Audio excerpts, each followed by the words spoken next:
Alors Serge, on se trouve ici dans ton clubhouse, le God's River House.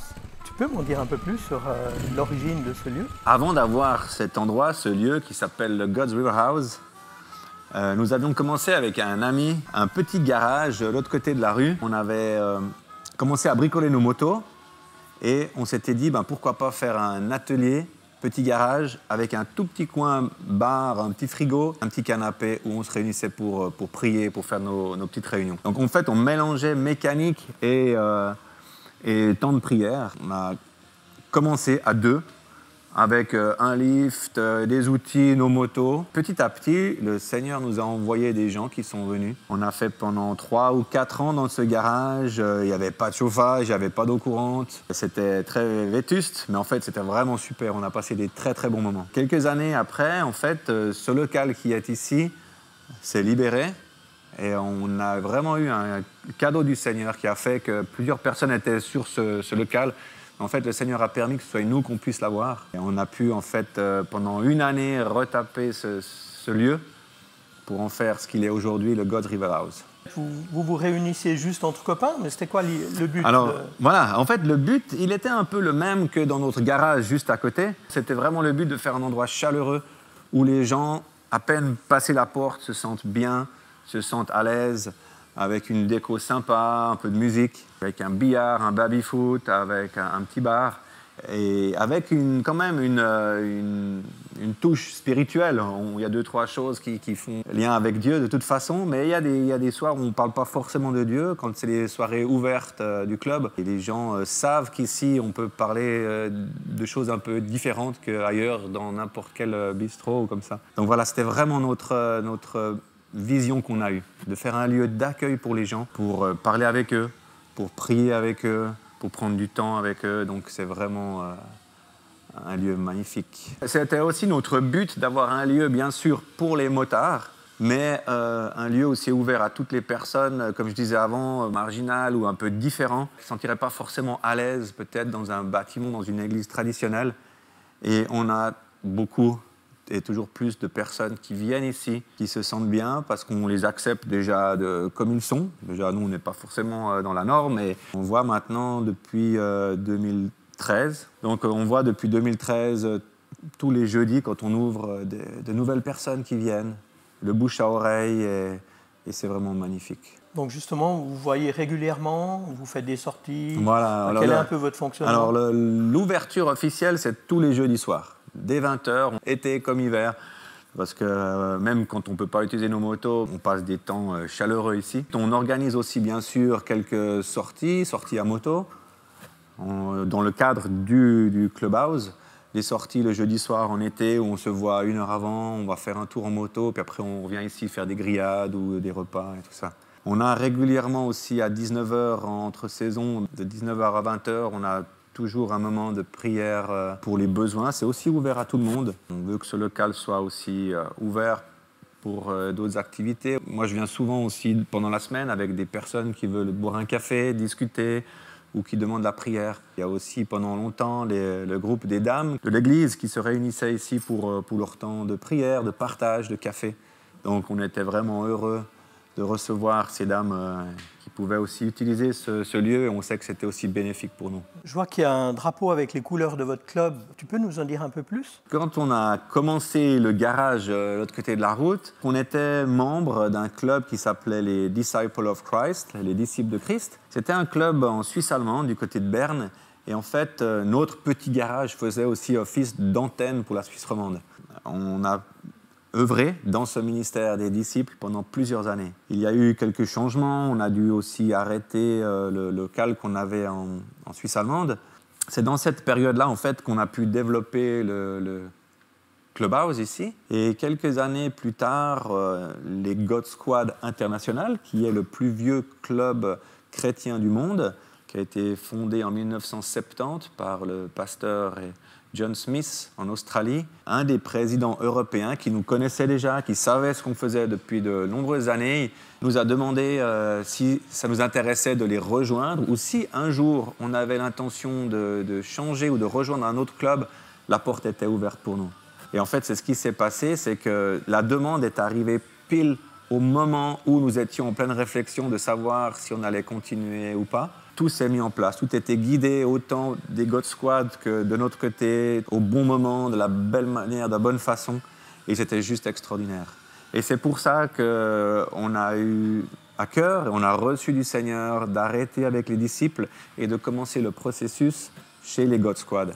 Pour ceux qui ne connaissent pas le milieu, c'est un milieu très fermé, avec des règles de motoclub qui sont instaurées par des grands clubs aussi internationaux, qui ne sont pas chrétiens, mais avec qui on a des très bons contacts et c'est des gens qu'on apprécie beaucoup, qu'on aime beaucoup. De ce fait, on doit aller vers eux, on leur a annoncé la nouvelle, qu'on changeait et qu'on avait l'intention de démarrer un chapitre en Suisse. C'était tout un processus qui a duré des mois et des mois. Ils se sont renseignés sur le club, sur nous, ils nous connaissaient déjà, mais voilà, il y a eu toute une démarche qui a été faite. On a attendu à peu près 8 mois pour avoir leur OK. Par rapport au God Squad, on a dû aussi faire tout le processus d'apprentissage en fait des God Squad parce qu'on ne passe pas dans un club, on rentre pas dans un club et on touche les couleurs du jour au lendemain.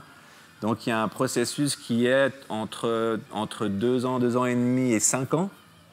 Nous, ça a été un petit peu plus vite parce qu'on faisait partie déjà d'un autre club chrétien, donc ils ont tenu compte de ça. Mais au total, ça a presque pris 3 ans pour qu'on puisse porter les couleurs des God Squad ici en Suisse. Et c'est un apprentissage, c'est un travail aussi sur nous-mêmes. Au niveau spirituel, on a vraiment beaucoup appris. On a été enseignés, il y a des gens de l'étranger qui sont venus nous trouver, des pasteurs, des anciens membres. Et nous sommes allés aussi dans différents pays, en Hollande, en Allemagne, en Angleterre. Mes frères sont allés en Ukraine. On est allés vraiment visiter aussi différents chapters. Et voilà, depuis quelques temps, on peut officiellement porter les couleurs en Suisse des God Squad et on est très fiers, mais c'est une fierté qui est vraiment pour le Seigneur. On est fiers de pouvoir œuvrer dans ce milieu avec ces couleurs des God Squad. Et les relations avec le club, le grand club qui vous a autorisé, ça se passe bien? Des fois, des gens nous posent la question, mais vous pourriez très bien le faire sans vos couleurs. Alors oui, on l'a fait presque pendant une année, quand on attendait l'approbation de ce gros club qui gère la Suisse.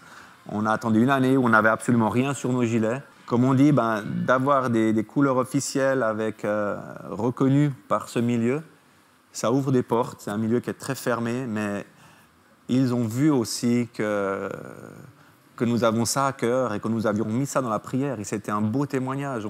Beaucoup nous ont demandé, mais pourquoi vous avez arrêté l'autre club et passé dans ce nouveau club sans savoir si ça allait se faire? Et nous, on leur a simplement dit, on a reçu ça du Seigneur, c'est un appel, les portes sont ouvertes pour rentrer chez les God Squad. Et on recommence à zéro. Et en fait, on a eu l'appui de ces clubs, de toute la Suisse romande et certains en Suisse allemande qui nous ont vraiment approuvés, aidés et qui étaient aussi étonnés qu'on refasse tout ce processus. Et c'est pour ça qu'on a gagné aussi en respect par rapport à ces clubs qui ont eux-mêmes le même fonctionnement pour rentrer dans ces clubs. Alors c'est vrai que tout au long de ces années, avec l'ancien club et celui-là, on a pu faire des mariages, des enterrements, des bénédictions de membres de club. Et on a déjà montré qu'on était là pour ces gens. On a vraiment un amour pour ces gens, pour ces motards. Et ils le ressentent. Et ils nous le demandent. Même des fois, ils se posent la question, ils nous la posent. Mais pourquoi vous venez dans ce milieu? Pourquoi vous nous aimez comme ça? Et là, on peut aussi leur expliquer combien le Seigneur les aime et combien on est rempli de l'amour du Seigneur pour eux. Et ça fait une grande différence. Alors ici, au Clubhouse, j'ai trouvé un livre, Biker Bible. Alors en fait, c'est intéressant parce que cette Bible, elle existait déjà en une dizaine de langues différentes, mais elle n'existait pas en français. On avait besoin d'un outil qui soit vraiment adapté au milieu où on allait. Alors bien sûr que ce n'était pas habitude de débarquer avec une grosse Bible et de donner des coups sur la tête aux gens. Je pense que si on l'avait fait à coups de Bible sur la tête, on serait peut-être ressorti les pieds en avant. Mais c'est vraiment un long travail qui se fait petit à petit de confiance. On a travaillé sur cette version française de la Biker Bible. On a récolté pendant plus d'une année des témoignages de motards, de musiciens, de différentes personnes pour mettre dans cette Bible. Il y a le Nouveau Testament au milieu, des témoignages. Et puis à la fin, il y a une liste des clubs et ministères chrétiens. C'est un petit format parce qu'on s'est dit que le meilleur moyen que les gens l'acceptent, c'est qu'ils puissent directement la mettre dans une poche ou dans une sacoche de moto. Donc on l'a imprimé par dizaines de milliers d'exemplaires. Et depuis maintenant bientôt une dizaine d'années, cette Bible en français est aussi distribuée dans ce milieu, dans les clubs. Et vraiment les gens, quand on peut donner, leur dire bah voilà, j'ai un cadeau pour toi. Et tout de suite, je leur dis ben voilà, c'est des témoignages de gens comme vous et moi dans toutes sortes de situations. Et les gens l'acceptent avec plaisir. Et vraiment, c'est un bel outil. Serge, tu m'as dit que dans le cadre du club, vous allez aussi rendre visite aux prisonniers. C'est travail d'aumônerie, c'est quoi exactement? C'est quelque chose que moi j'avais à cœur aussi depuis très très longtemps, que j'ai commencé à faire vraiment en privé en fait, en parallèle de mon ministère ou de mon magasin. On l'avait déjà chez les disciples. Et en fait, chez les God Squad, c'est quelque chose qui est vraiment dans les lignes en fait directrices des God Squad. Déjà, c'est biblique, hein. Je veux dire, d'aller visiter les personnes qui sont en prison ou qui sont affamées, qui sont dévêtues, c'est notre rôle en tant que chrétiens de faire ce genre de choses. Personnellement, moi, j'ai commencé il y a plus de 10 ans à visiter les prisons pour adultes et prisons aussi pour les jeunes.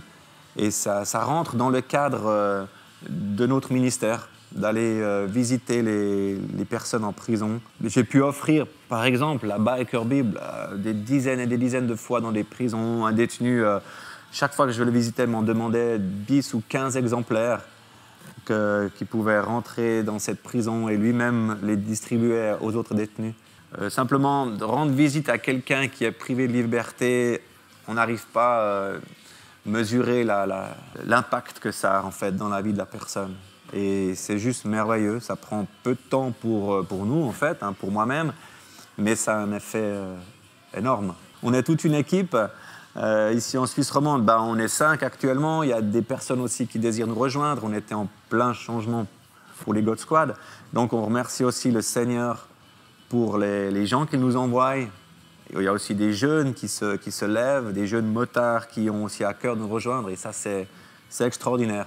C'est juste extraordinaire de vivre sa passion, de pouvoir vivre son amour pour le Seigneur dans quelque chose qu'on aime.